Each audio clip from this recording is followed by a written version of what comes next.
আসসালামু আলাইকুম। আশা করি সবাই ভালো আছেন। আমি আমার লাস্ট ভিডিওগুলোতে দেখিয়েছিলাম কিভাবে আপনার Microsoft Word ফাইল আপনার পাসওয়ার্ড দিয়ে প্রোটেক্ট করে রাখা যায়। প্লাস কিভাবে মার্জিন চেঞ্জ করতে হয়, কিভাবে আপনার পেপার সাইজ চেঞ্জ করতে হয়, কিভাবে প্রিন্ট প্রিভিউ চেক করতে হয় বা কিভাবে প্রিন্ট করা যায়। সো আমি আমার আজকের ভিডিওতে দেখাবো কিভাবে Microsoft Word এ কাট করে পেস্ট করা যায় এবং কপি করে পেস্ট করা যায়। প্লাস হচ্ছে আপনার কিভাবে যেকোনো একটা স্পেসিফিক ওয়ার্ড আপনার সিলেক্ট করে ওটা ফাইন্ড আউট করা যায় বা কিভাবে ওয়ার্ড রিপ্লেস করা যায় এবং কিভাবে আপনার পেজে এক পেজ থেকে অন্য পেজে যাওয়া যায়। সো আমি একটা ফাইল ওপেন করলাম ফার্স্ট অফ অল। সো আমি এখানে দেখাবো আপনি এখান থেকে যদি কোনো একটা ওয়ার্ড আপনি কপি করে পেস্ট করতে চান তাহলে আপনি কি করবেন? ফর এক্সাম্পল আমি ডিফাইনিং এটা কপি করব, কপি করে অন্য জায়গায় পেস্ট করব। সো এটার সিলেক্ট করলাম, সিলেক্ট করার পরে আমি আমার মাউসের লেফট বাটন ক্লিক করলাম, তারপর এখানে অপশন আসবে কপি করার। সো আমি কপি করলাম, কপি করে আমি ফর এক্সাম্পল এই জায়গায় পেস্ট করব। সো এখানে আমার এখানে কার্সর রাখার পরে আমি এখানে অপশন আসবে, পেস্টের অপশন আসবে। সো এখানে আপনি যেভাবে চান পেস্ট করা পেস্ট করতে পারবেন। জাস্ট আপনি এক্স্যাক্টলি আমার একটা পেস্ট হয়ে গেল। সো ফর এক্সাম্পল আমি এখন এই পেজটা আনডু করব। সো এখানে কর্নারে যে অপশনটা আছে আনডু পেস্ট সোর্স ফরম্যাটিং, হ্যাঁ। সো আমি এটা এখানে ক্লিক করব, আমার আগের মতো চলে আসছে, মানে আমার এখানে যেটা পেস্ট করেছি সেটা আর নেই। দেন হচ্ছে আমি এটা ফর এক্সাম্পল এটা কাট করে পেস্ট করব, মানে আমি এই ওয়ার্ডটা এখান থেকে তুলে ফেলবো, তুলে আমি নিচে পেস্ট করব। তো এই ক্ষেত্রে আমাকে ওয়ার্ডটা সিলেক্ট করতে হবে, সিলেক্ট করে মাউসের লেফট বাটন ক্লিক করতে হবে, তারপর এখানে আসবে কাট। দ্যাট মিন্স দেখেন এখানে কিন্তু চলে গেছে লেখাটা, এখানে নেই। দ্য ফিচার্স, এখানে দ্য ডিফাইন্ড ফিচার্স ছিল, এখন the features of an experiment, মানে ডিফাইনটা উঠে গেছে। সো আমি এখানে পেস্ট করলাম, লেফট বাটন ক্লিক করলাম, কিপ সোর্স ফরম্যাটিং, আমি যে ফরম্যাটটা ছিল ওই ফরম্যাটে রেখেছি। আপনারা যখন পেস্ট করবেন তার মধ্যে অনেকগুলো অপশন দেখায়। কিপ সোর্স ফরম্যাটিং আছে, তারপর মার্চ ফরম্যাটিং, মার্চ করে ফেলবে, তারপর পিকচার হিসেবে রাখবে, তারপর হচ্ছে keep text only, only text রাখবে, এর মধ্যে যা আছে সবকিছু রিমুভ করে দিবে আপনার। সো আমি এটা আবার আনডু করে দিলাম। দ্যাট মিন্স আনডু মানে আমার আগের ভার্সনে চলে আসবে। দ্যাট মিন্স আমার যেটা যেভাবে ছিল ফার্স্টে আমি যেভাবে রেখেছিলাম ওভাবে চলে আসবে। সো আমি ওটা করে দিলাম, ফার্স্ট আনডুতে আমার এখানে চলে আসছে, দেন আরেকবার আনডু করব, তাহলে আমার এই যে ওয়ার্ডটা রিমুভ করেছিলাম, কাট করেছিলাম, ওটার জায়গায় আবার চলে আসছে, ওই ওয়ার্ডটা আবার ব্যাক করছে। ডিফাইনিং। দেন আমি আপনাকে দেখাবো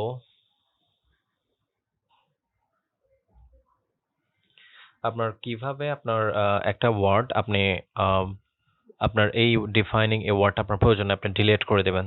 তখন এটা আপনার কয়েকটা অপশন আছে। আপনি চাইলে এখান থেকে কাট করতে পারেন, চলে গেছে, এখানে আর নেই। তারপরে ফর এক্সাম্পল আপনি সিলেক্ট করে তারপরে আপনি কম্পিউটারে ডিলিট আছে, ডিলিট দিয়ে ডিলিট হয়ে যাবে। সরি, কিবোর্ডে ডিলিট যে অপশনটা আছে ওটা দিয়ে ডিলিট করতে পারবেন। দ্যাট জাস্ট আপনি ওয়ার্ডটা সিলেক্ট করবেন, সিলেক্ট করে আপনার কিবোর্ডে ব্যাক স্পেস আছে, ব্যাক স্পেস দিয়ে আপনি ডিলিট করতে পারবেন, ব্যাক স্পেস দিয়েও হয়। মোটামুটি ৩-৪টা অপশন আছে, যে অপশনটা আপনি অ্যাপ্লাই করতে চান আর কি, ওই জাস্ট আপনি আপনার মতো করে করতে পারবেন। সো এটা ছিল আমার কাট, কপি, পেস্ট এবং যেকোনো একটা লেখা ডিলিট করা অথবা রিমুভ করা একটা অপশন। এখন আমি আপনাদেরকে দেখাবো কিভাবে আপনি একটা ওয়ার্ড আপনি এখানে সার্চ করতে, মানে ফাইন্ড আউট করতে চাচ্ছেন। মনে করেন আপনার এখানে তো ফর এক্সাম্পল আপনি ইন্ডিপেন্ডেন্ট, হ্যাঁ, এই ওয়ার্ডটা আপনাকে পড়ে পড়ে খুঁজতে হবে। একটা ওয়ার্ড আপনাকে মানে সবগুলো পড়তে হবে, পড়ার পরে আপনার ইন্ডিপেন্ডেন্টটা খুঁজে ইয়ে করতে হবে। এখন আপনি চাচ্ছেন যে না, আমি এত হ্যাসেল নেব না, আমার কি করতে হবে, আমি ইজিলি খুব সিম্পলি করব। আপনার কম্পিউটারে সেই অপশনটাও আপনার জন্য দেওয়া আছে। সো আপনি জাস্ট আপনার পেজের কর্নারে দেখবেন ফাইন্ড নামের একটা অপশন আছে, ওখানে ক্লিক করবেন। ক্লিক করার পরে আপনার এখানে যে ওয়ার্ডটা আপনি খুঁজে পেতে চাচ্ছেন, ফর এক্সাম্পল আপনি খুঁজে পেতে চাচ্ছেন ইন্ডিপেন্ডেন্ট, আপনি ওয়ার্ডটা লিখবেন ইন্ডিপেন্ডেন্ট। ইন্ডিপেন্ডেন্ট, ঠিক আছে? আমি যখন এখানে লিখেছিলাম ওরা সাথে সাথে কিন্তু এখানে অলরেডি এখানে মার্ক করে ফেলতেছে জিনিসটা ইন্ডিপেন্ডেন্ট কয় জায়গায় আছে, এখানে আছে, তারপর এখানে আছে, 3টা ইন্ডিপেন্ডেন্ট 3 জায়গায় ওরা পেয়েছে, মানে 3 রেজাল্টস ওরা পেয়েছে। তা দ্যাট মিন্স আপনি কোনো ওয়ার্ড খুঁজে পেতে চাইলে পড়তে হবে না আপনার, সিম্পলি এখানে লিখবেন, ওরা আপনার জন্য অটোমেটিক জিনিসটা বের করে দিবে, ঠিক আছে? আর কয়টা আছে মানে রেজাল্ট কয়টা পেয়েছেন আপনি, এখানে ইন্ডিপেন্ডেন্ট কয়বার লেখা আছে সেটা কিভাবে জানবেন? এই জায়গায় আপনি পাবেন 3 রেজাল্টস, দ্যাট মিন্স 3টা জায়গায় পাইছে। হলো, এখন আপনি যদি কোনো ওয়ার্ড রিপ্লেস করতে চান ইন্ডিপেন্ডেন্টের জায়গায়, আপনার ফর এক্সাম্পল আপনি প্রত্যেকটা ইন্ডিপেন্ডেন্টের জায়গায় আপনার চেঞ্জ হবে, ওখানে আপনি লিখতে চাচ্ছেন ফ্রিডম অথবা ফ্রি, হোয়াট এভার যেটা লিখতে চান, মানে আপনি রিপ্লেস করতে চাচ্ছেন আর কি। ওই ক্ষেত্রে আপনি রিপ্লেসে ক্লিক করবেন, ক্লিক করার পরে আপনি এখানে দেখতেছেন আমার এখানে ইন্ডিপেন্ডেন্ট আগে থেকে সিলেক্ট করা ছিল। ফর এক্সাম্পল আমি আবার নতুন করে দেখা, ইন্ডিপেন্ডেন্ট লাগবে না, বা আমার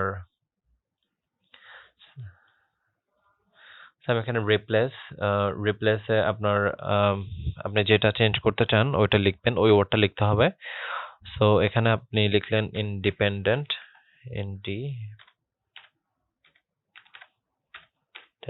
তারপর ইন্ডিপেন্ডেন্ট, এটা মানে রিপ্লেস করবেন, রিপ্লেস উইথ হোয়াট, মানে কিসের সাথে আপনি রিপ্লেস করবেন? সো আমি এটা লিখলাম ইন্ডিপেন্ডেন্ট উইথ ফ্রিডম,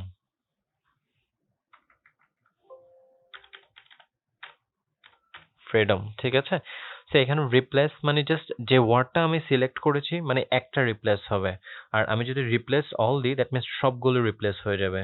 সো আমি রিপ্লেস অল দিলাম, দ্যাট মিন্স আমার এখানে all done, that means we made 3 replacement, মানে 3টা জায়গায় আমার ইন্ডিপেন্ডেন্ট ছিল, 3টা জায়গায় এটা ফ্রিডম হয়ে গেছে, ঠিক আছে? আমি ওকে দিলাম, ক্লোজ দিলাম। তো আমার এখানে যেগুলো ছিল ফ্রিডমলি, হ্যাঁ ফ্রিডম, যেসব জায়গায় ছিল ওখানে চেঞ্জ হয়ে গেছে অটো, এখানে ইন্ডিপেন্ডেন্ট কোনো ওয়ার্ডই নেই, প্রত্যেকটা ইন্ডিপেন্ডেন্টের জায়গায় ওরা ফ্রিডম হয়ে গেছে, ঠিক আছে? তো আমি আনডু দিয়ে আগের জায়গায় ব্যাক করলাম। তারপর আপনি স্পেসিফিকলি কোনো একটা পেজে যেতে চাচ্ছেন, তাহলে আপনি কি করবেন? আপনি এই ফাইন্ডে ক্লিক করবেন, তারপর আপনি এখানে পেজ আছে, পেজে ক্লিক করলেন, সরি এখানে না, আপনি ফাইন্ডে ক্লিক করবেন, দেন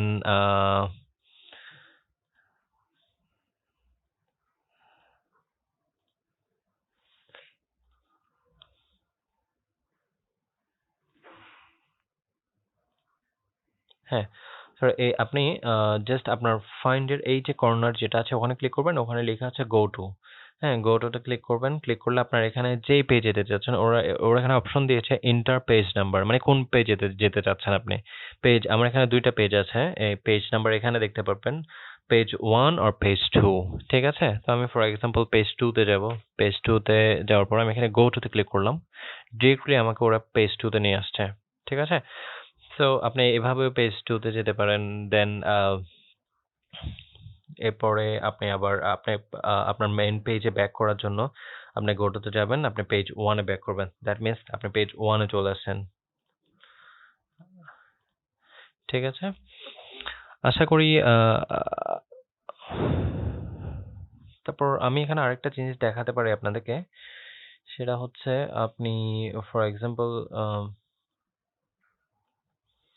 আপনি যদি আপনার এখানে ট্যাবল ইন করতে চান, আপনি আপনার এই ফাইলে, তো আপনি এখানে ট্যাবল, ইনসার্ট ট্যাবল আপনি এখানে যেভাবে দিচ্ছেন ওভাবে করতে পারবেন। প্লাস হচ্ছে যে আপনার ড্র ট্যাবল দিয়েও ট্যাবল, এটা নিয়ে আমার আরো একটা নতুন ভিডিও আসবে সামনে, ওখানে আমি দেখাবো কিভাবে ট্যাবল করতে হয় এবং কিভাবে আপনার ট্যাবলের স্টাইল চেঞ্জ করতে হয়। আমার সামনের ভিডিওগুলোতে আমি এই ট্যাবল নিয়ে কথা বলবো। আশা করি আমার ভিডিওটা দেখে যারা যারা কম্পিউটার সম্পর্কে এত বেশি জানেন না, যারা মাইক্রোসফট ওয়ার্ড এক্সেলের উপর কাজ করেননি, ওনারা হয়তোবা কিছুটা হলেও অ্যাসিস্ট পেয়েছেন। আর ভিডিওটা যদি ভালো লাগে তাহলে লাইক করবেন আর কমেন্ট বক্সে জানাবেন আপনাদের কোনো কিছু জানানোর থাকলে। তারপর অবভিয়াসলি আমার চ্যানেলটা সাবস্ক্রাইব করতে ভুলবেন না। আর নতুন নতুন ভিডিও পাওয়ার জন্য পাশে থাকা বেল আইকনটি ক্লিক করে রাখবেন। ততদিন পর্যন্ত ভালো থাকবেন। আসসালামু আলাইকুম।